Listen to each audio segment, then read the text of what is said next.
রাধা মাধব কুঞ্জ বিহারী জয় রাধা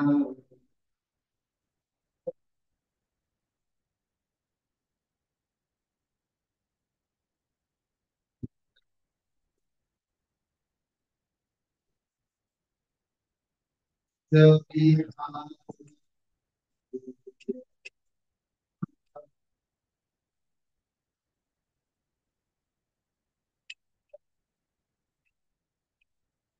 গোপী জনবল্লভ জয় গিরিবর ধারী জয় গিরিবর ধারী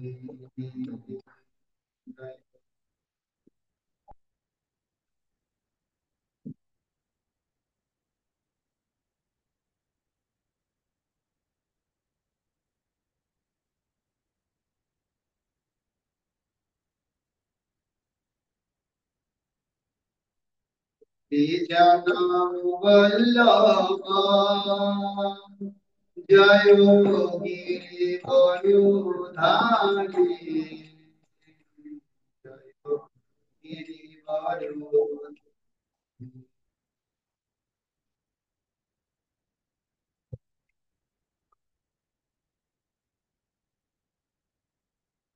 গিরিবর ধারী গিরিবর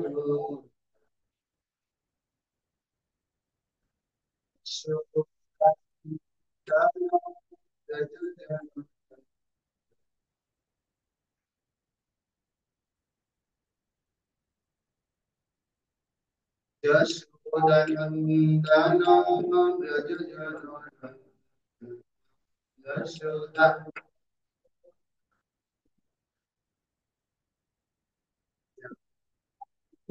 Ram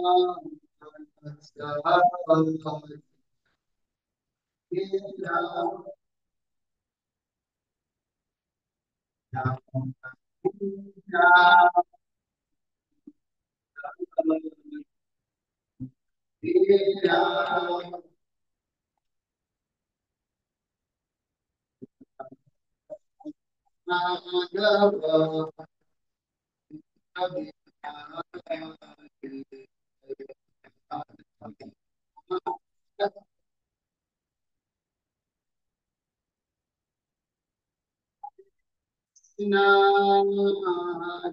Krishna Krishna Krishna Hare Hare Hare Ram Ram Hare Hare Krishna Krishna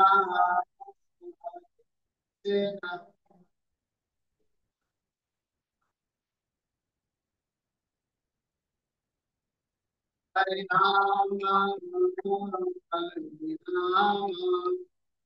Ram Ram Hare Hare Krishna Hare Krishna Krishna Krishna Hare Hare Hare Rama Hare Rama Rama Hare Hare Hare Krishna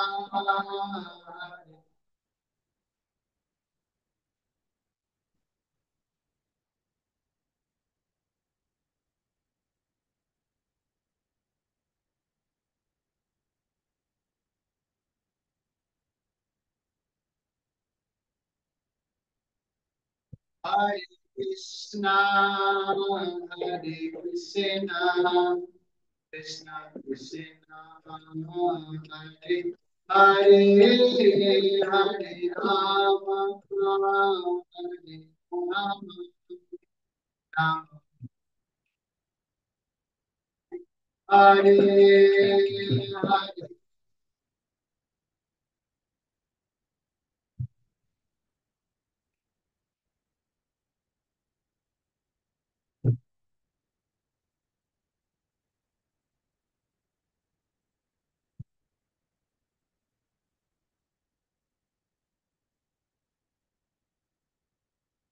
Hare Krishna, Krishna Krishna, Hare Hare, Hare Ram, Ram Ram, Hare Krishna.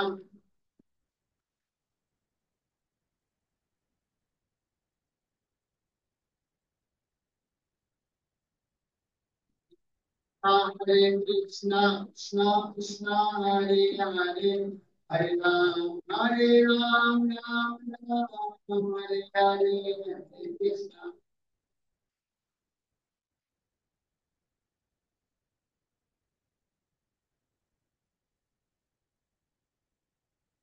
Hare Krishna, Krishna Krishna, Hare Hare, Hare Ram, Ram Ram, Hare Hare, Hare Krishna, Krishna Krishna, Hare Ram, Hare Ram. Hare Krishna, Krishna Krishna, Hare Hare, Hare Ram, Ram Ram, Hare Hare, Hare Krishna,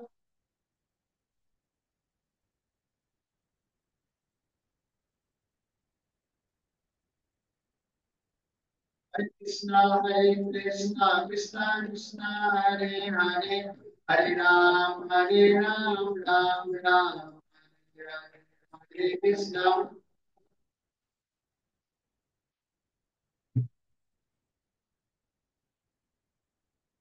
Hare Krishna, Hare Krishna, Krishna Krishna, Hare Hare, Rama Hare Rama,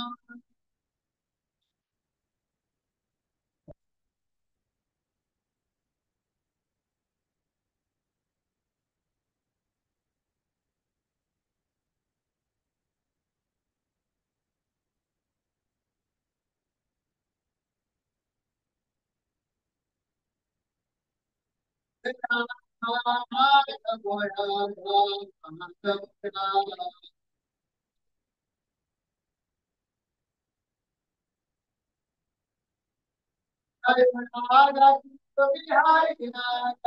Bihari, Radha Bihari, Shri Radha.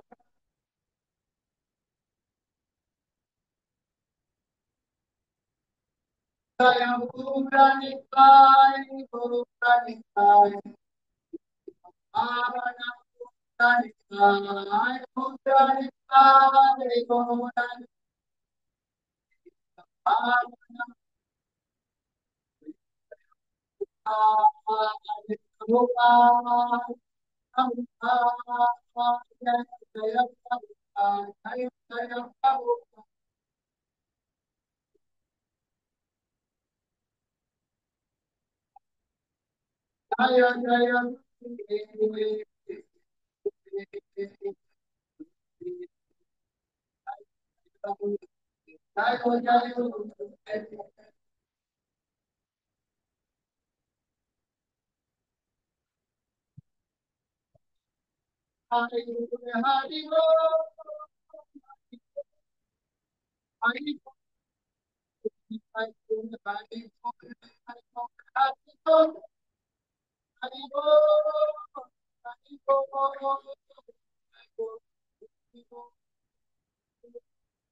जय श्री राधा माधव की जय, राधा कुंजी मेरी भगवान की जय, पूर्णिताई भगवान की जय, जगत गुरु शिला प्रभुपाद की जय, जय गौर प्रेमानंदे हरि हरि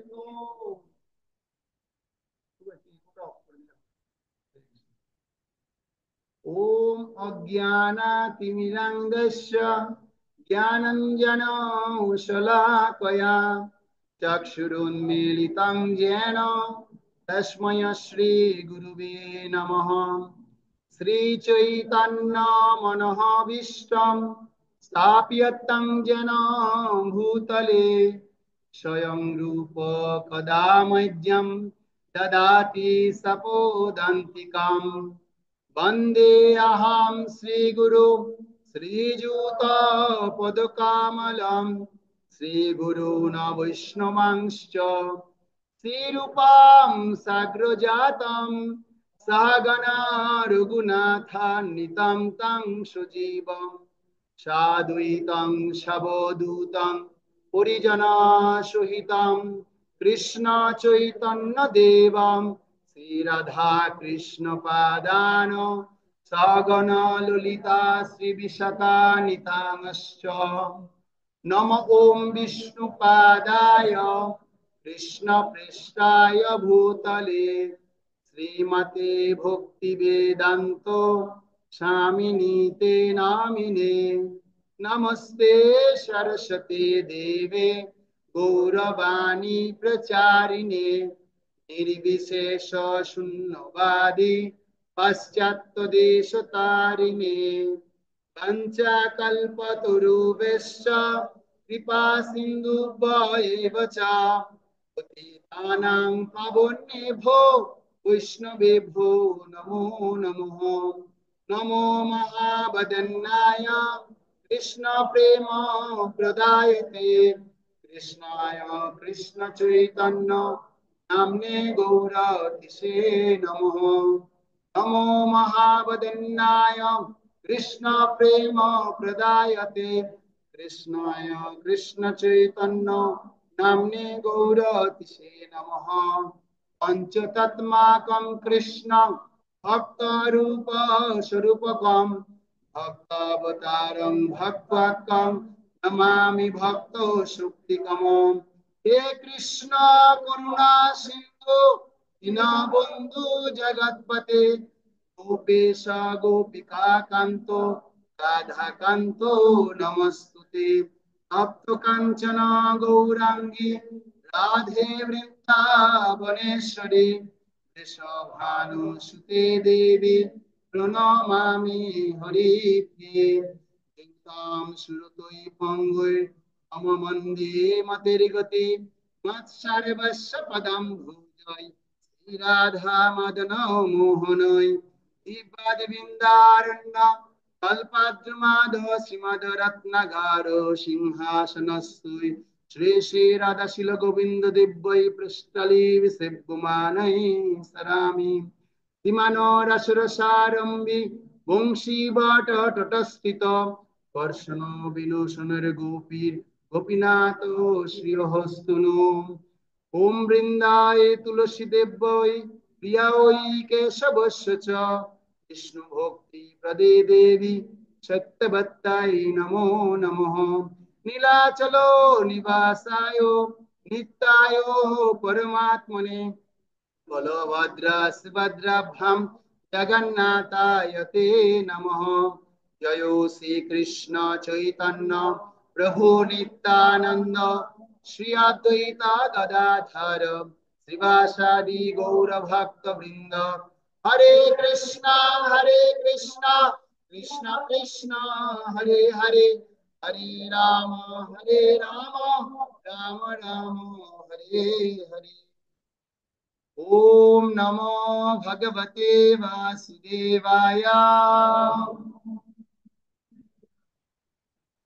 ओम नमो भगवते वासुदेवाय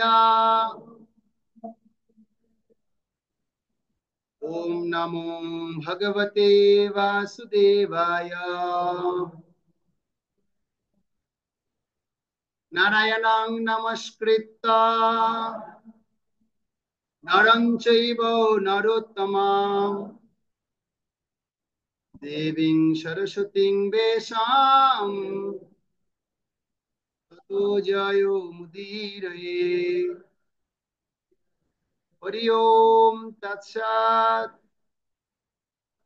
नष्टप्रायेषु अबद्धेषु नित्यं भगवत सेवया भगवती उत्तम श्लोके भक्तिर्भवति नष्टकी कृष्णाय वासुदेवाय देवकी नंदनाय च नंदगोपकुमाराय गोविन्दाय हरे कृष्ण श्रीमद् भागवतम सप्तम स्कंद अष्टम अध्याय श्लोक नং 12 অধ্যায়ের নাম হচ্ছে ভগবান নৃসিংহদেবের দৈত্যরাজ বধ। আজকে আমরা এই অধ্যায়ের 12 নম্বর শ্লোকটা চর্চা করব। পূর্বক আপনারা সবাই দেখবেন। এই শ্লোকটি বলেছেন দত্তরাজ শ্রীহিরণ্যকশিপু উবাচ।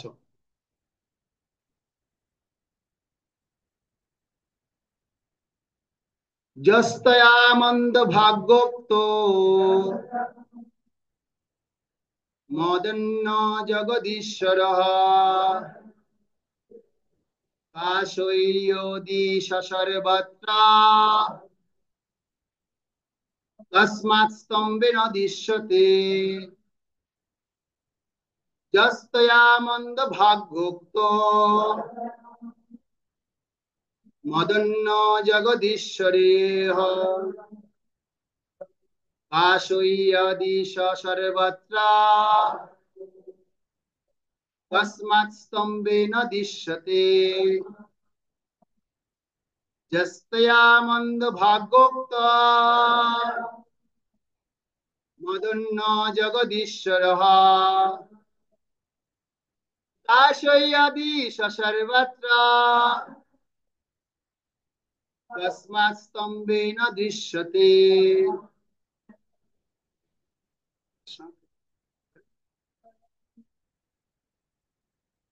যস্তয়া মন্দ ভাগ্যোক্ত মদন্য জগদীশ্বরঃ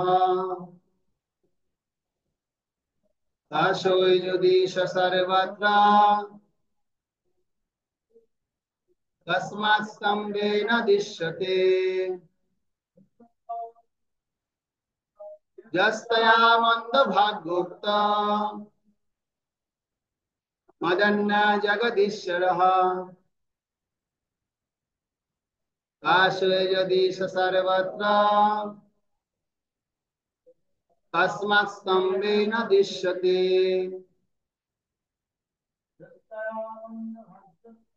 যস্তয়া মন্দ ভাগ্যোক্ত মদন্য জগদীশ্বরঃ কাশৈয়াদিশ সর্বস্য তস্মাৎ স্তম্ভেন দৃশ্যতে। মাতাজি। যস্তয়া মন্দ ভাগ্যোক্ত মদন্য জগদীশ্বরঃ কাশৈয়াদিশ সর্বত্র তস্মাৎ স্তম্ভেন দৃশ্যতে। হরে কৃষ্ণ। ধন্যবাদ। শব্দার্থ। ইহা যে তয়া তোর দ্বারা মন্দ ভাগ্য ওরে দুর্ভাগা উক্ত বর্ণিত মদন্য আমি ভিন্ন জগদীশ্বর ব্রহ্মাণ্ডের পরম নিয়ন্তা কোথায় অসই তিনি যদি যদি স তিনি সর্বত্র সর্ব অবস্থানে সর্বব্যাপ্ত তস্মাৎ কেন স্তম্ভে আমার সম্মুখস্থ স্তম্ভে না দৃশ্যতে দৃষ্ট হয় না। অনুবাদ ও তাৎপর্য লিপিবদ্ধ করেছেন কৃষ্ণ শ্রীমূর্তি শিলা অভয় চরণা অরবিন্দ ভক্তি বেদান্ত স্বামী শিল প্রভুপাদ মহারাজ কি জয়। পূর্বক আপনারা আমার পিছু পিছু বলবেন। ওরে হতভাগা প্রহ্লাদ, তুই সব সময় বলছিস যে আমি ছাড়া অন্য কোন জগদীশ্বর রয়েছেন, যিনি সকলের ঊর্ধ্বে, যিনি সকলের নিয়ন্তা এবং তিনি সর্বব্যাপ্ত। কিন্তু তিনি কোথায়? তিনি যদি সর্বত্রই থাকেন তাহলে কেন তিনি আমার সম্মুখস্থ এই স্তম্ভে উপস্থিত নন? ওরে হতভাগা প্রহ্লাদ, তুই সবসময় বলছিস যে আমি ছাড়া অন্য কোন জগদীশ্বর রয়েছেন, যিনি সকলের ঊর্ধ্বে, যিনি সকলের নিয়ন্তা এবং যিনি সর্বব্যাপ্ত। কিন্তু তিনি কোথায়? তিনি যদি সর্বত্রই থাকেন তাহলে কেন তিনি আমার সম্মুখস্থ স্তম্ভ উপস্থিত নন? তাৎপর্য। অসুরেরা কখনো কখনো বলে যে তারা ভগবানের অস্তিত্ব স্বীকার করতে পারে না, কারণ তারা তাকে দেখতে পায় না। কিন্তু অসুরেরা যে কেন সে কথা জানে না তা ভগবদ গীতায় 7ম অধ্যায়ে 25 নম্বর শ্লোকে ভগবান স্বয়ং উল্লেখ করেছেন। না হং প্রকাশ সর্বস্ব যোগো মায়া সমাবৃতঃ। আমি মূর্খ এবং নির্বোধদের কাছে কখনো প্রকাশিত হই না, কারণ তাদের কাছে আমি আমার যোগমায়ার দ্বারা আবৃত। ভক্তরাই কেবল ভগবানকে দর্শন করতে পারেন, অভক্তরা কখনো তাকে দেখতে পায় না। ভগবানকে দর্শন করার যোগ্যতা ব্রহ্মা সংহিতায় পঞ্চম অধ্যায়ে 38 নম্বর শ্লোকে বর্ণিত হয়েছে। প্রেমাঞ্জন চুরিত ভক্তি বিলোচনেন সন্তা সদৈব হৃদয়েষু বিলোকয়ন্তি। যে ভক্ত ভগবান শ্রীকৃষ্ণের প্রতি প্রকৃতই প্রেমাসক্ত হয়েছেন, তিনি সর্বদাই সর্বত্র তাকে দর্শন করতে পারেন। কিন্তু অসুরেরা স্পষ্টভাবে ভগবানকে না জানার ফলে তাকে দর্শন করতে পারে না। হিরণ্যকশিপু যখন প্রহ্লাদ মহারাজকে হত্যা করতে উদ্যত হয়েছিল, তখন প্রহ্লাদ মহারাজ তার এবং তার পিতার সম্মুখস্থ স্তম্ভে ভগবানকে দর্শন করেছিলেন এবং তিনি দেখেছিলেন যে ভগবান তাকে তার আসুরিক পিতার বাক্যে ভীত না হতে অনুপ্রাণিত করেছেন। তাকে রক্ষা করার জন্য ভগবান উপস্থিত হয়েছিলেন। হিরণ্যকশিপু প্রহ্লাদ মহারাজের এই দর্শন লক্ষ্য করেছিলেন এবং তাকে জিজ্ঞাসা করেছিলেন, তোর ভগবান কোথায়? প্রহ্লাদ মহারাজ উত্তর দিয়েছিলেন, তিনি সর্বত্রই রয়েছেন। তখন হিরণ্যকশিপু জিজ্ঞাসা করেছিলেন, তাহলে তিনি আমার সম্মুখস্থ স্তম্ভে নেই কেন? এভাবে ভক্ত সর্বদা ভগবানকে দর্শন করতে পারেন, কিন্তু অভক্ত তা পারেন না। প্রহ্লাদ মহারাজের পিতা তাকে এখানে মন্দভাগ্য বলে সম্বোধন করেছেন। হিরণ্যকশিপু ব্রহ্মাণ্ডের সমস্ত সম্পদ অধিকার করার ফলে নিজেকে অত্যন্ত ভাগ্যবান মনে করেছিল। প্রহ্লাদ মহারাজ ছিলেন তার পুত্র এবং তিনি উত্তরাধিকার সূত্রে তার সে বিশাল সম্পদ প্রাপ্ত হওয়ার কথা ছিল, কিন্তু যেহেতু তিনি ছিলেন অনমনীয়, তাই তার পিতা তাকে হত্যা করতে উদ্যত হয়েছিল। সেই জন্য প্রহ্লাদ মহারাজের আসুরিক পিতা তাকে সবচাইতে হতভাগ্য বলে মনে করেছিল, কারণ তিনি তার সম্পত্তি উত্তরাধিকার সূত্রে লাভ করতে পারবেন না। হিরণ্যকশিপু জানতো না যে এই ত্রিভুবনে প্রহ্লাদ মহারাজ ছিলেন সবচাইতে সৌভাগ্যবান, কারণ পরমেশ্বর ভগবান তাকে রক্ষা করেছিলেন। অসুরেরা এভাবে ভুল বুঝে, তারা জানে না যে ভগবান সর্ব অবস্থাতেই ভক্তকে রক্ষা করেন। কুন্তেয় প্রীতি জানি হি নমে ভক্ত প্রণশ্যতি। এখানে শিল প্রভুপাদের প্রাঞ্জল তাৎপর্যের বিশ্রাম। যস্য প্রসাদাৎ ভগবৎ প্রসাদো যস্য প্রসাদ অন্নগতি কুতপি ধায়ংস্তবংস্তস্য যশস্য ছন্দম বন্দে গুরুশ্রী চরণারবিন্দ। নমো ওম বিষ্ণুপাদায় কৃষ্ণ পৃষ্ঠয় ভূতলে শ্রীমতে জয় পতাকা স্বামিনীতে নামিনে। নমো আচার্য পাদায় নিতাই কৃপা প্রদায়িনে গৌর কথা ধামদায় নগর গ্রাম তারিণী। হরে কৃষ্ণ। উপস্থিত আমার আমার বয়োজ্যেষ্ঠ সমস্ত ভক্তদের চরণে আমি সশ্রদ্ধ প্রণতি জ্ঞাপন করছি প্রথমে, এবং যে সমস্ত আমার গুরু ভ্রাতা এবং উপস্থিত যে সমস্ত ভগৎ শ্রোতাবৃন্দ রয়েছেন, সকলের আমি কৃপা আশীর্বাদ কামনা করছি। সবার চরণে আমার সশ্রদ্ধ প্রণতি। বাঞ্ছা কল্পতরুভ্যশ্চ কৃপা সিন্ধুভ্যেব চ পতিতানাং পাবনেভ্যো বৈষ্ণবেভ্যো নমঃ। তো আমি শ্রীমদ্ ভাগবতমের আজকের এই অধিবেশনে এখানে আপনাদের সামনে প্রবচন দেওয়ার জন্য সাহস করছি।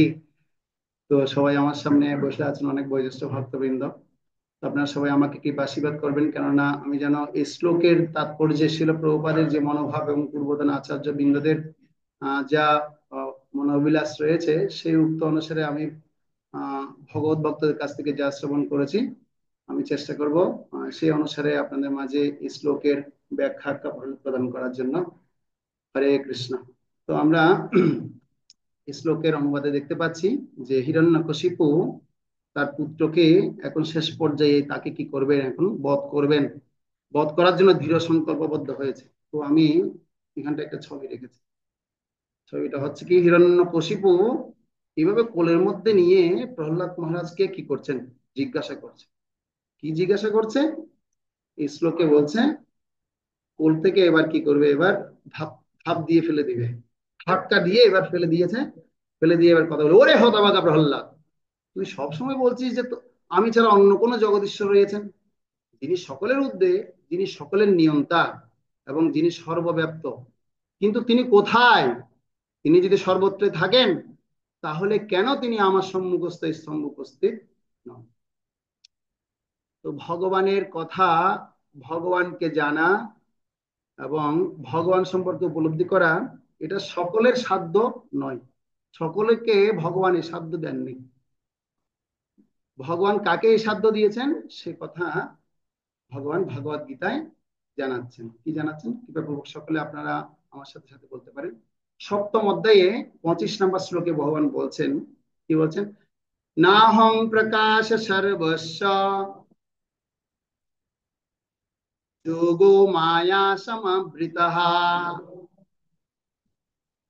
মূঢ়য়ং ন বিজানাতি লোকমাম জম অজমাব্যয়ম। অনুবাদ: আমি মূঢ় ও বুদ্ধিহীন ব্যক্তিদের কাছে কখনো প্রকাশিত হই না। বলতে পারি যদি বলতে চাই, আমি মূঢ় ও বুদ্ধিহীন ব্যক্তিদের কাছে কখনো প্রকাশিত হই না। তাদের কাছে আমি আমার অন্তরঙ্গা শক্তি যোগমায়ার দ্বারা আবৃত থাকি। তাই তারা আমার অজ এবং অব্যয় স্বরূপকে জানতে পারে না। তো ভগবান তিনি স্পষ্টভাবে ভগবত গীতার সপ্তম অধ্যায়ে 25 নম্বর শ্লোকে বললেন, কি বললেন? মূঢ় এবং বুদ্ধিহীন ব্যক্তিদের তিনি কখনো কি করেন না, দর্শন দান করেন না। তারপরে আমরা ভগবত গীতা আরেকটা শ্লোকে জানতে পারি যে 4 প্রকারের ব্যক্তি ভগবানকে জানতে পারে, আর 4 প্রকারের ব্যক্তি ভগবানকে জানতে পারে না। নমাং দুষ্কৃতি নমুরা প্রপদ্যন্তে নরাদমা মায়া অপরিহিত জ্ঞানা আশ্রম ভবম আশ্রিতম।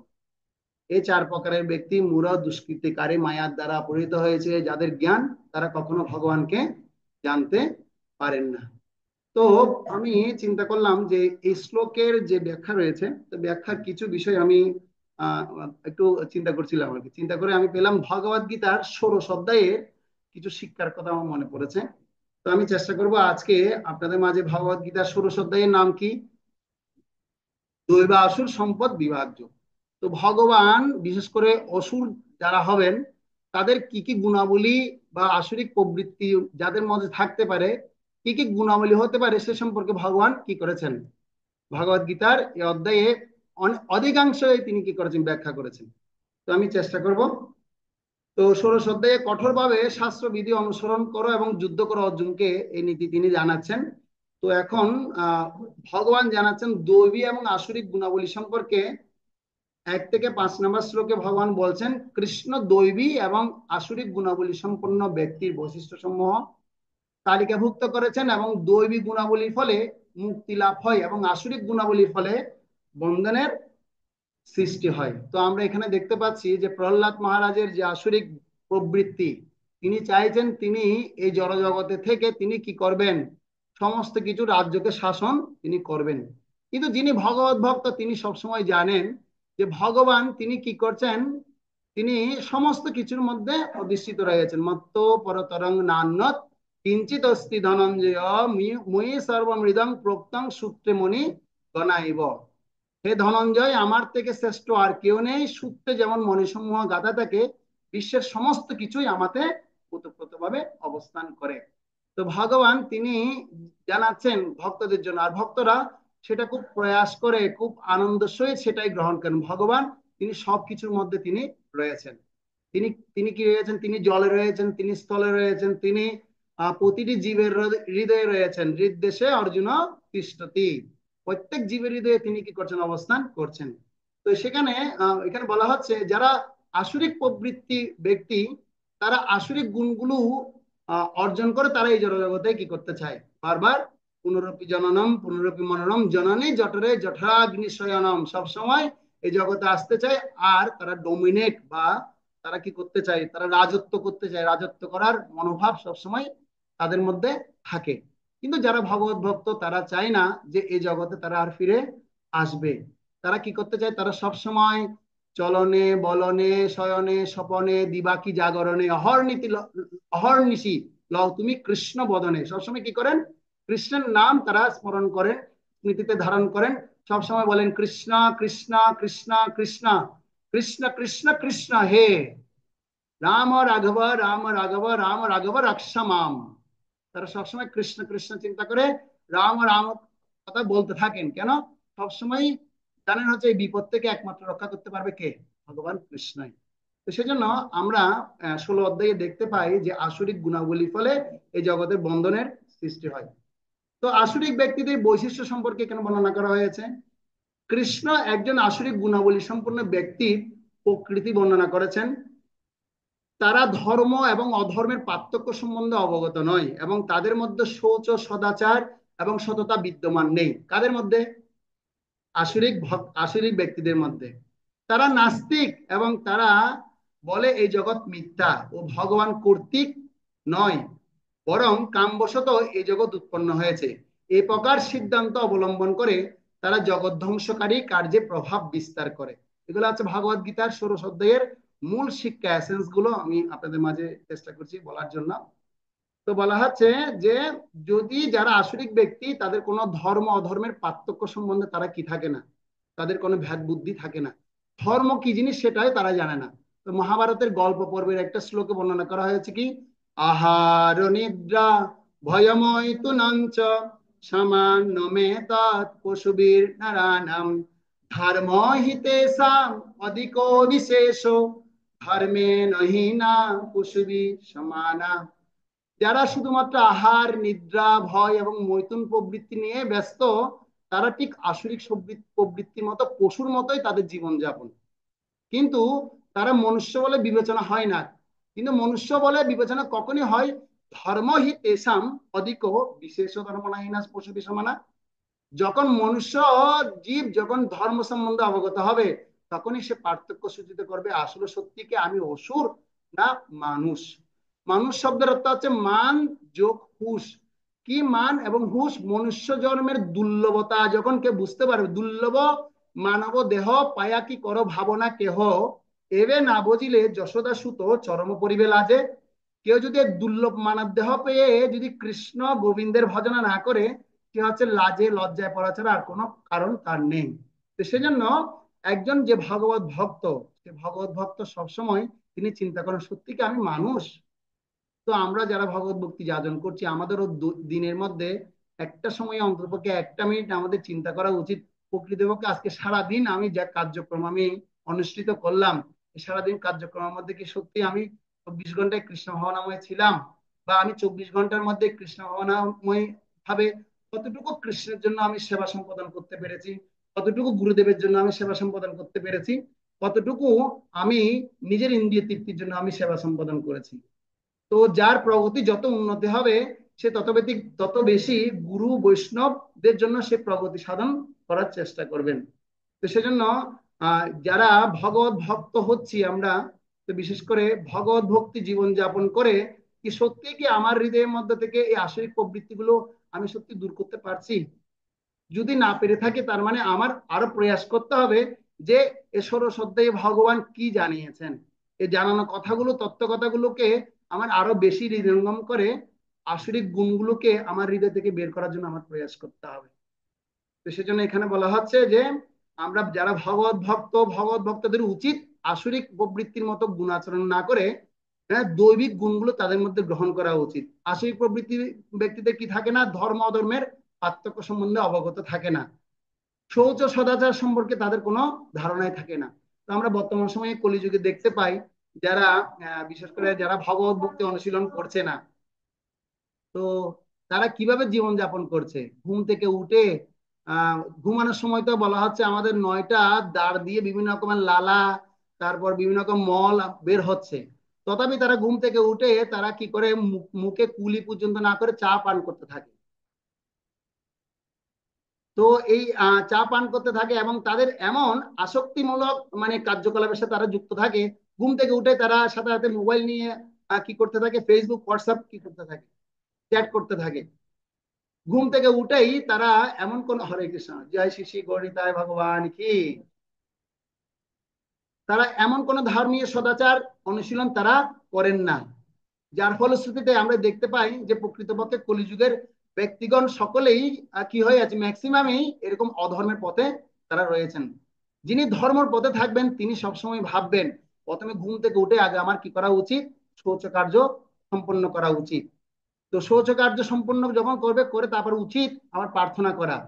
তো যেটা আমরা আন্তর্জাতিক কৃষ্ণ ভবনামৃতের সঙ্গে আমরা দেখতে পাই, জগৎগুরু শিল প্রভুপাদের কৃপায় শিল প্রভুপাদ তিনি তার জীবনীতে দেখিয়ে গেছেন যে পাশ্চাত্য জগতের হিপিরা কেমন ছিল তাদের জীবনযাপন। সে সমস্ত হিপি ব্যক্তিদের প্রভুপাদ কি করেছেন, তিনি এইরকম সদাচার বৈষ্ণবীয় মানে বৈষ্ণবীয় যে শিষ্টাচার, সেই শিষ্টাচারটা তিনি পুরোপুরি তাদের মাঝে কি করেছেন, আহ, তাদের মাঝে সেটা প্রয়োগ করে তিনি দেখিয়েছেন যে তারাও কিভাবে অশৌচ থেকে তারাও কিভাবে সূচি হতে পারে।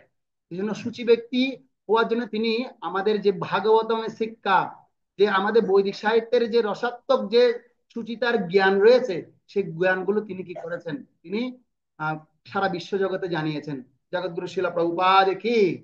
তো আমিও ব্যক্তিগতভাবে অনুভব করি, যখন আমি কৃষ্ণ ভাবনাময় ছিলাম না, আমার জীবনও তো ঠিক ওই রকমই ছিল।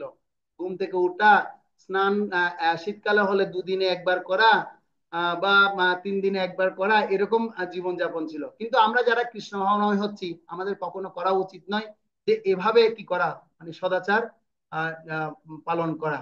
তো যারা কৃষ্ণ ভাবনাময় হচ্ছে তাদের উচিত হচ্ছে কি করা, এই কৃষ্ণ ভাবনামৃতের যে শুদ্ধাচার জীবনযাপন রয়েছে সেটাকে যত বেশি করে নিপুণ সহকারে আচরণ করা যাবে, ততই সে কি হবে, শুদ্ধাতি শুদ্ধ বলে বিবেচিত হবে।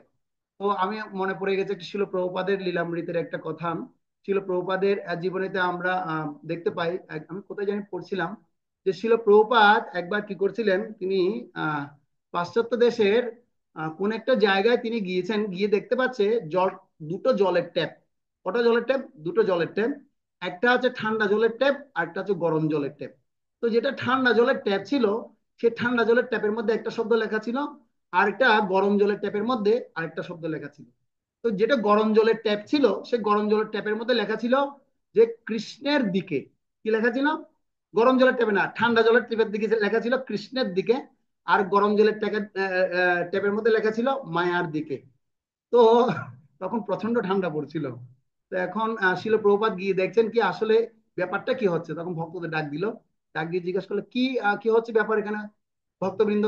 বলছে প্রভুপাদ, আপনার কাছ থেকে আমরা শিখেছি ভোরবেলা ঘুম থেকে উঠে কি করতে হবে, আমাদের ঠান্ডা জলে স্নান করা দরকার। তো সেজন্য ঠান্ডা জলে যেটা কেউ যদি স্নান করে, তাহলে সে কৃষ্ণের দিকে কি হবে, ধাবিত হবে। আর কেউ যদি গরম জলে স্নান করে, তাহলে সে কি হবে, মায়ার দিকে ধাবিত হওয়ার প্রয়াস করবে। বলছে হ্যাঁ তাই তো দেখি, তোমরা দেখি খুব ভালো উন্নত চেতনায় কি হয়েছে, অধিষ্ঠিত হয়েছ। তো হচ্ছে কি শিল প্রভুপাদের শিক্ষা। তো শিল প্রভুপাদের শিক্ষায় এভাবে শিক্ষান্বিত হয়ে অনেকের জীবন কি হয়ে গেছে, তাদের জীবন পুরোপুরি, যেখানে হিপি ব্যক্তি ছিল, যেখানে 1 সপ্তাহ 2 সপ্তাহ 15 দিন 20 দিনের তারা স্নান করতো না, তারা কি হয়ে গেছে, পুরোপুরি কৃষ্ণ আবিষ্ট হয়ে তাদের চেতনায় এরকম উন্মেষ ঘটেছে। তো আমরা এটা বলছি না যে মানে প্রভুপাদ এটা অনুপ্রেরণা জানাচ্ছেন, অনুপ্রেরণা সহিত ভক্তদের মাঝে সেটা আমাদের মাঝে পরিবেশন করার চেষ্টা করছেন। তো বর্তমান সময়ে আমি দেখতে পাই যে আমি বেশ কয়েকবার অনেক ভক্তদেরকে নিয়ে আসার সুযোগ হয়েছে বাইরে থেকে। তো একবার যখন আমি এয়ারপোর্টে কি করছিলাম, হঠাৎ করে টয়লেট চলে এসছে। তো যখন টয়লেট চলে এসছে, তখন সেখানে যখন গিয়েছি, গিয়ে দেখতে পাচ্ছি সেখানে টয়লেটে আপনার ওয়াশ করার কোনো কি নেই, ট্যাপ নেই। ওখানে আছে সব অটোমেটিক সিস্টেম। টয়লেট হবে, সাথে সাথে প্রেস করবেন, কি হয়ে যাবে, ক্লিয়ার হয়ে যাবে। তো ওখানে সিস্টেম হচ্ছে কি করা, আপনার টিস্যু ইউজ করা, কি করা, টিস্যু ইউজ করা। কারণ এখানে একটা সুচিতার কথা বলতে গিয়ে সে কথা বলছি। তখন আমি তো পড়ে গেছি উভয় সংকটে, মহাবিপদে পড়ে গেলাম। এখন আমি কি করতে হবে, তখন আমি আবার একটা কি করেছি, জলের বোতল আমি সাথে করে নিয়ে গেছিলাম। তো যে জলের বোতল কি করছিল সাথে ছিল, সেই জলের বোতল দিয়ে আমি ওখানে বুঝুক না বুঝুক মতো আমি আমার মতো করে কি করে নিলাম, স্নান করে মানে আমি আমার সম্পূর্ণটা করে তারপর চলে এসেছি। আসার পর তখন আমার সাথে একজন যে প্রভু ছিল, প্রভু আপনি কিভাবে ওখানে ওয়াশ সম্পন্ন করলেন? বললাম প্রভু আমার হাতে একটা জলের বোতল ছিল, আমি গিয়ে ওখানে কি করেছি। বলছে ভেরি গুড। তখন কি বলছেন? বলছে ভেরি গুড। ও আপনি দেখে গুরু মহারাজের নীতি ফলো করেছেন। আমি বললাম প্রভু কিভাবে গুরু মহারাজের নীতি ফলো করেছি? তো গুরু মহারাজের একটা লেকচার আছে, আপনারা হয়তো অনেকে শুনে থাকবেন, যে গুরু মহারাজ যখন ট্রেনে ভ্রমণ করেন, ট্রেনে ভক্তরা তারা কি করে, তাদের 24 ঘন্টা 36 ঘন্টা এরকম জার্নি করতে হয় ইন্ডিয়ান ট্রেনে। তো ওখানে টয়লেটের মধ্যে আপনার এরকম তো স্নানের কোনো কি থাকে না, ওইরকম ব্যবস্থা নেই। তবে এখন বর্তমানে কিছু কিছু নিউ ট্রেন বের হয়েছে যেখানে রাজধানী আছে। তো গুরু মহারাজ যখন যিনি বলছে আমিও আমার কৃষ্ণ ভবনামৃতের সদাচারে কখনো আমি কি করিনি, নিজেকে আমি ব্র্যাক করিনি। প্রতিদিন ভোরবেলা ঘুম থেকে উঠে যেতাম, উঠে গিয়ে ট্রেন যাত্রার সময় আমি 4টের সময় কি করতাম, আমার শৌচদাদি সম্পন্ন করে, কিভাবে শৌচাদি সম্পন্ন করতাম, আমি একটা 1 লিটার জলের বোতল নিয়ে যেতাম, নিয়ে গিয়ে সেখান থেকে জল দিয়ে আমি স্নান করে আমি কি করতাম, এসে আমি দিব্য নাম জপ করতাম, হরে কৃষ্ণ কৃষ্ণ কৃষ্ণ হরে হরে, হরে রাম রাম রাম হরে হরে, এবার মহামন্ত্র আমি জপ করতে থাকতাম। তো আমাদের আচার্যদের জীবনী থেকে ওগুলো আমরা আমাদের দেখতে পাই। এগুলো হচ্ছে আমাদের অনুপ্রেরণা, যে অনুপ্রেরণা লাভ করে আমরা কৃষ্ণ ভাবনাময়ে যে কোনো কঠিন পরিস্থিতিতেও আমাদের আমাদের শুদ্ধাচার জীবনকে আমরা রক্ষা করতে পারি। তো সেজন্য শৌচ সদাচার এবং সততা বিদ্যমান আমরা বর্তমান সময়ে দেখতে পাই না। যারা আসরিক প্রবৃত্তি সম্পন্ন থাকে সবসময় কথার মধ্যে কি থাকে, মানে একটা কপটতা ভাব থাকে, যেখানে সততার যথেষ্ট অভাব। তো সেজন্য কপটচারী যে যত বেশি, কেউ যদি মনে করে যে আমি অনেক কৃষ্ণ মহানামে হয়েছি না, আমি একটু করতে পারি, তো অনেক সময় আমরা দেখতে পাই আমাদের কৃষ্ণ মহানবী জীবনে আমরা কথা বলতে বলতেও সেখানের মধ্যে এমন কিছু কপটতার আশ্রয় নিয়ে নিই, যেটার কারণে আমাদের অনেকের জীবনকে নিয়ে টানমান হয়ে যায়। তো সেজন্য যারা আমরা কৃষ্ণ ভবনামে ভগবত ভক্ত হচ্ছি তাদেরও উচিত যেন কপটতার কখনো আশ্রয় যেন আমরা না করি। সেটা আমরা সবসময় কি করতে পারি, সেটা সততার সহিত বলতে পারি। সেটা পজিটিভ নেগেটিভ আসতে পারে, হয়তো আমি আমার মনোভাব ব্যক্ত করতে পারি, কিন্তু সেটা সততার সহিত করা উচিত। তারা বলা হচ্ছে তারা নাস্তিক এবং তারা বলে যে এই জগৎ মিথ্যা, ভগবান কর্তৃক নয় এবং কামবশত এই জগৎ উৎপন্ন হয়েছে। কিন্তু ভগবত ভক্তের ক্ষেত্রে এগুলো সব হচ্ছে তার বিপরীত। ভগবানের ভক্তরা জানেন, ভগবানের ভক্তরা হচ্ছে আস্তিক। আস্তিক মানে হচ্ছে তারা ভগবানের বিগ্রহের আরাধনা করেন এবং শ্রী বিগ্রহ আরাধনা নিত্য নানা শৃঙ্গার তৎমন দীরমার্জনাদয়। সবসময় গুরুদেবের আশীর্বাদ নিয়ে তারা সবসময় যুক্ত থাকেন ভগবানের বিগ্রহ সেবায়, অর্চনা সেবায় এবং ভগবানের গুণনাম কীর্তনে। তো সেজন্য ভগবানের ভক্তরা হচ্ছেন আস্তিক। তারা এই জগৎকে মিথ্যা বলে না, এই জগৎকে ক্ষণস্থায়ী বলে। ভগবত ভক্তরা কি বলে, এই জগৎ হচ্ছে ক্ষণস্থায়ী এবং ভগবান কর্তৃক পরিচালিত হয়। তারা সবসময় অনুভব করেন পদে পদে প্রতি পদে পদে প্রতি মুহূর্তে মুহূর্তে প্রতিটি শ্বাস প্রশ্বাসে ভগবানের অস্তিত্ব তারা অনুভব করেন। এবং এই জগৎ এবং বরং কামবশত এই জগৎ উৎপন্ন হয়েছে, সেটা জাগতিক মানুষরা সেটা মনে করে যে কামনা বাসনার দ্বারা সমস্ত কিছু আমরা কি করতে পারি, সৃষ্টি করেছি। ছিল প্রভুপাদের একটা গ্রন্থ আছে, আপনারা জানবেন, জীবন আসে জীবন থেকে। তো সেখানে ছিল প্রভুপাদ জানাচ্ছেন যে প্রকৃতপক্ষে আমরা সবাই এসছি, সবাই ভগবানের নিত্য অংশ। ভগবানের 3 প্রকারের শক্তি রয়েছে, অন্তরঙ্গা শক্তি, বহিরঙ্গা শক্তি এবং তটস্থ শক্তি। অন্তরঙ্গা শক্তি দ্বারা ভগবান তিনি চিৎ জগৎ কি করেন, সৃষ্টি করেন। বহিরঙ্গা শক্তির দ্বারা ভগবান তিনি এই জড় জগৎ সৃষ্টি করেন এবং তটস্থ শক্তির দ্বারা ভগবান এই জগতে জীবদেরকে তিনি প্রেরণ করেন। তো সেজন্য ভগবত ভক্তরা এই সমস্ত সিদ্ধান্তগুলোতে সিদ্ধান্ত জানো চিত্তে না করহ অলস, এই সমস্ত সিদ্ধান্তে তারা অলসতা করেন না। তারা এবং সমস্ত সিদ্ধান্তকে সুদৃঢ় করে, তারা সুদৃঢ় মানসপটে রেখে তারা কৃষ্ণ ভক্তি যাজন করে চলেন একদম দিব্যভাবে। তো তারা জগৎ ধ্বংসকারী কার্যে প্রভাব বিস্তার করে কারা, আসরিক ভিত্তি সম্পন্ন ব্যক্তিরা। তো শিল প্রভাত বলছেন যে আহ, আমরা তো এখন পশু থেকেও নিকৃষ্ট হয়ে গেছি। পশুরা তো কি করেন, নিজেদের আত্মরক্ষা নিজেরা করার জন্য কি করেন, তারা তীক্ষ্ণ দাঁত বা তাদের নিজেদের দেহ বলে যা রয়েছে, শক্তি রয়েছে, তাই করেন। কিন্তু আমরা করছি কি, আমরা নিজেরা বড় বড় এক একটা পারমাণবিক বোমা বানাচ্ছি, তৈরি করছি, বড় বড় বিস্ফোরক যন্ত্র তৈরি করছি, করে অন্যকেও মারছি এবং নিজেও মরছি।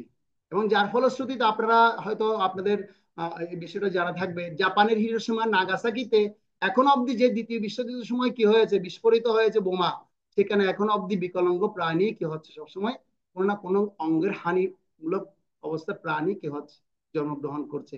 তো ভগবত ভক্তরা তারা সেটা করেন না, ভগবত ভক্তরা কি করেন, তারা কৃষ্ণ ভাবনামৃত প্রচারের মাধ্যমে প্রসার করতে থাকেন। হরে কৃষ্ণ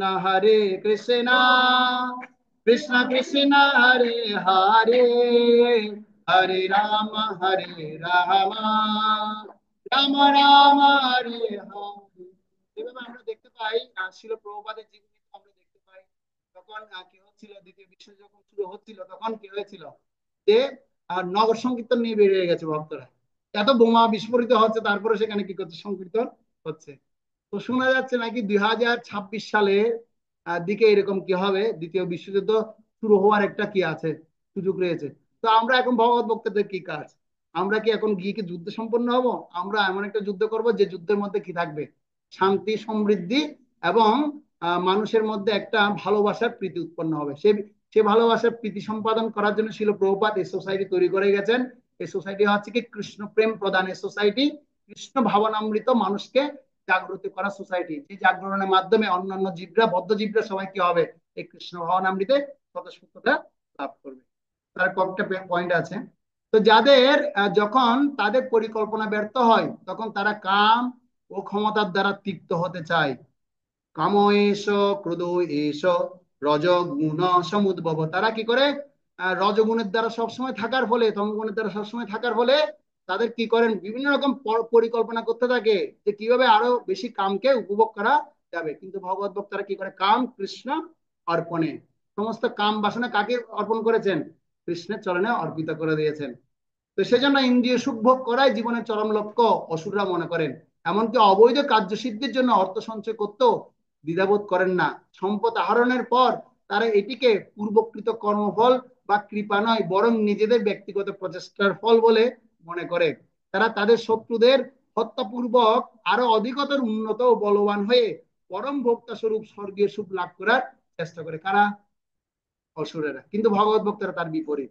ভগবত ভক্তরা তারা সবসময় মনে করেন যে ধনী হয়েছেন, যে গরিব হয়েছেন, যে ব্রাহ্মণের গৃহে জন্মগ্রহণ করেছেন, সবাই জানেন যে তার পূর্বকৃত তারা কি করেছেন, এরকম আধ্যাত্মিক অনুশীলন করার ফলে তারা এত বড় ধনী পরিবারে জন্মগ্রহণ করেছেন। তারা বৈষ্ণবীয় কৃষ্টি অনুশীলন করার ফলে তারা আজকে মহান মহান বৈষ্ণবদের পরিবারে জন্মগ্রহণ করেছেন। তারা ধর্মীয় নীতি অনুশীলন করার ফলে তারা ব্রাহ্মণ গৃহে জন্মগ্রহণ করেছেন। তো সেজন্য ভক্তরা কখনো মানে এই সিদ্ধান্ত থেকে তারা কখনো বিচ্যুত হন না।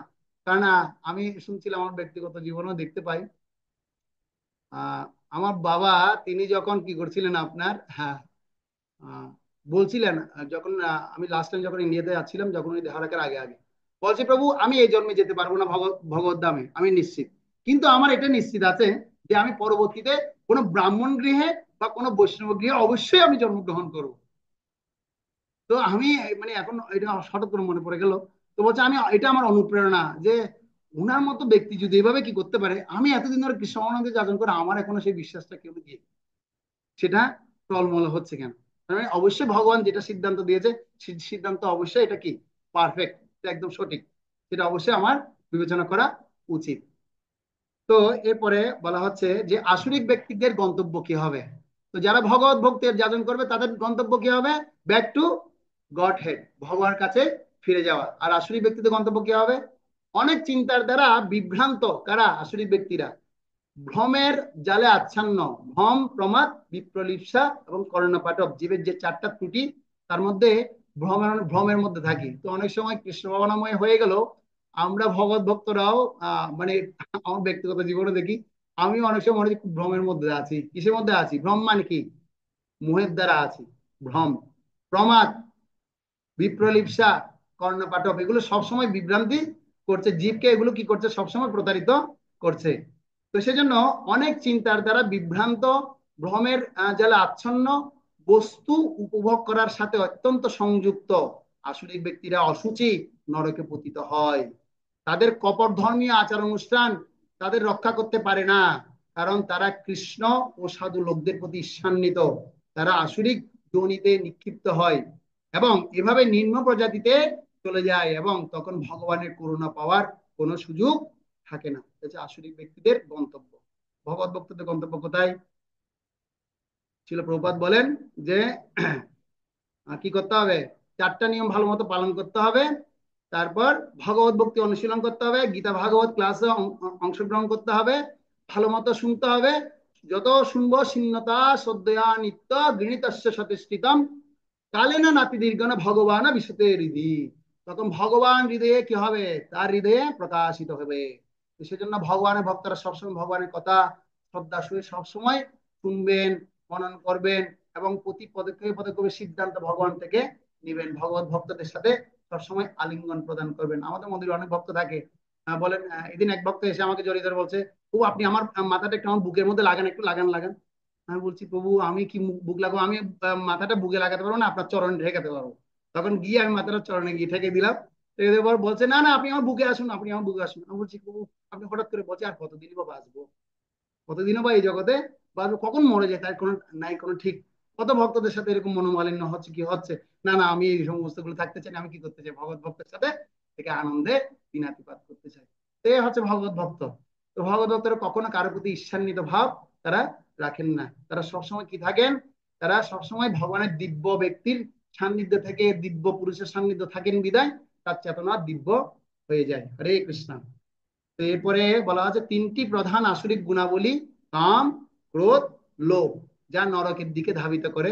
এ সমস্ত বদগুণ বর্জনের পন্থা হচ্ছে কি, যেটা ভগবদ গীতার 21 থেকে 22 নম্বর 16 অধ্যায়ের 21 থেকে 22 নম্বর শ্লোকে ভগবান জানাচ্ছেন। কাম, কাম, ক্রোধ ও লোভ এই তিনটি নরকের দ্বার এবং তা আত্মাকে অধপতিত করে। তাই এই তিনটি দ্বার থেকে মুক্ত হওয়া উচিত। এই তিন প্রকার তমোদ্বার থেকে মুক্ত হয়ে মানুষ আত্মার শ্রেয় আচরণ করেন এবং তার ফলে পরাগতি লাভ করেন। তো এখানে ভগবান মুক্তির পথ জানিয়ে গেছেন। কাম কৃষ্ণ অর্পণে, ক্রোধ ভগবত বিদ্বেষী জনে, আর লোভ, লোভ কি? হরিকথা সাধু সঙ্গের হ্যাঁ অন্বেষণে কি করতে হবে? লোককে লাগাতে হবে। তো এই তিনটা বিষয় যখন কেউ প্রত্যক্ষ ভাবে লাগাবে তখন তিনি একজন এই জড়জগতে থেকেও তিনি একজন চিন্ময় ব্যক্তি। তাই গৌর প্রেমানন্দে। তো আমরা এরকম চিন্ময় ব্যক্তি সবসময় হওয়ার প্রয়াস করছি। সেজন্য আমাদেরও রাম কৃষ্ণ সেবার সবসময় থাকতে হবে, নিবদ্ধ করার চেষ্টা করতে হবে।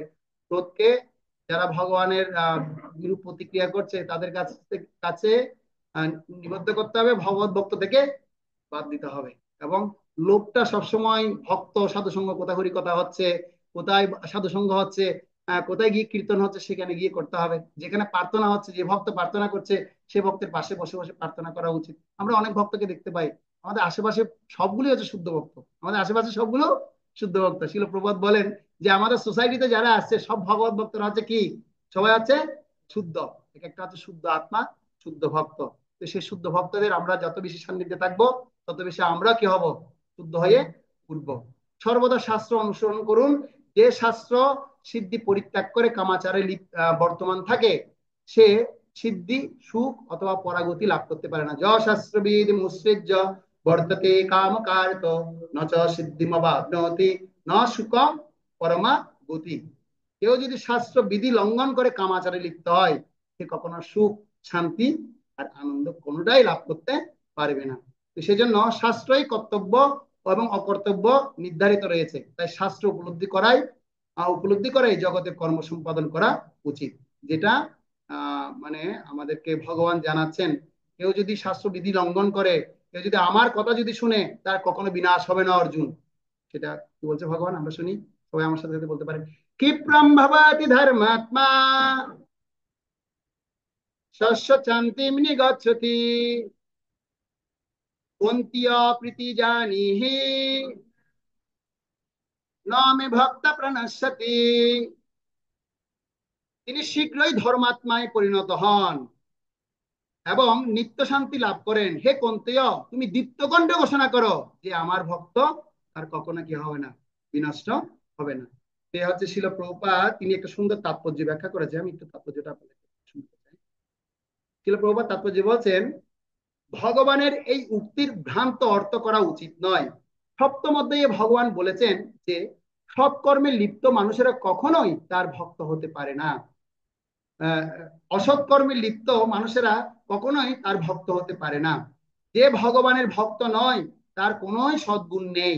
এখানে তাই এখানে প্রশ্ন হতে পারে যে তাহলে স্বেচ্ছায় অথবা দুর্ঘটনাক্রমে পাপ কর্মে প্রবৃত্ত মানুষ কিভাবে শুদ্ধ হতে পারে? এই ধরনের প্রশ্নের উত্থাপন ন্যায়সঙ্গত। সপ্তম অধ্যায়ে অধ্যায় অনুসারে যে দুষ্কৃতিকারী সর্বদাই ভগবত ভক্তি থেকে বিমুখ থাকে তার কোনো সদ্গুণ নেই, সেই কথা শ্রীমদ ভাগবতেও বলা হয়েছে। সাধারণত নববিধা ভক্তি আচরণকারী ভক্ত সমস্ত জাগতিক কুলুষ থেকে হৃদয়কে নির্মল করতে প্রবৃত্ত থাকেন। তিনি পরম পুরুষোত্তম ভগবানকে তার হৃদয়ে অধিষ্ঠিত করেন। তাই স্বাভাবিকভাবে তার হৃদয় সমস্ত কুলুষ থেকে মুক্ত হয়। নিরন্তর ভগবত চিন্তা করার প্রভাবে স্বাভাবিকভাবে তিনি শুদ্ধ হন। উন্নত স্তর থেকে ভ্রষ্ট হলে অন্তঃকরণ শুদ্ধ করার জন্য প্রায়শ্চিত্ত করার বিধান বেদে আছে, কিন্তু এখানে সেই রকম প্রায়শ্চিত্ত করার কোনো বিধান দেওয়া হয়নি। কারণ নিরন্তর পরম পুরুষোত্তম ভগবানের চিন্তা করার ফলে ভক্তের হৃদয় আপনা থেকে নির্মল হয়ে যায়। তাই নিরন্তর বলুন, হরে কৃষ্ণ, হরে কৃষ্ণ, কৃষ্ণ কৃষ্ণ, হরে হরে, হরে রাম, হরে রাম, রাম রাম, হরে হরে করা উচিত। তার ফলে ভক্ত সব রকম তিনি সব রকম তাই মুক্ত থাকে। তাই গৌর প্রেমানন্দে ভাগবতম কি, জগৎ গুরু শিল প্রভুপাদ কি, জানি তাই গৌর প্রেমানন্দে হরি হরি বল। হরে কৃষ্ণ। আমি অনেকগুলো কি করলাম, বড় বড় কথা বলে ফেললাম। তো এখন যদি কারো কোনো মন্তব্য বা প্রশ্ন থাকে আপনারা কি উপভোগ করুন।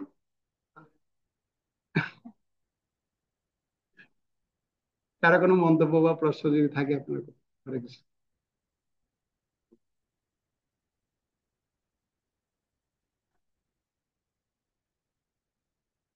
হ্যাঁ প্রভু, এর আগে শ্লোকটা। আচ্ছা আচ্ছা।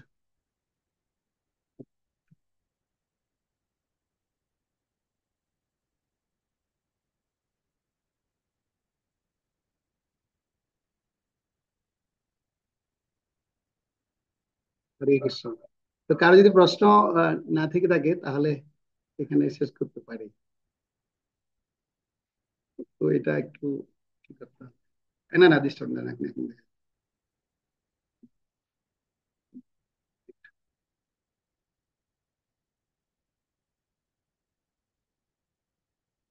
হ্যাঁ প্রভু, এই যে এটা হচ্ছে তাৎপর্য, প্রভুপাদ শেষ যে কথাটা বলেছে ওটা। এটা নবমোধ্যায় 31 নম্বর শ্লোক। নবমোধ্যায় 31 নম্বর শ্লোক। তো ঠিক আছে। অসংখ্য ধন্যবাদ সকলকে। আমার ভুল ত্রুটি আপনারা ক্ষমা করবেন, এবং আশীর্বাদ করবেন যেন এই যে কথাগুলো বলেছে সেগুলো যেন আমি আমার জীবনে প্রয়োগ করতে পারি। জয় শিল প্রভুপাদ কি, সমবেত গৌর ভক্তবৃন্দ কি, জানি তাই গৌর সীতনাথ প্রেমানন্দে হরি হরি।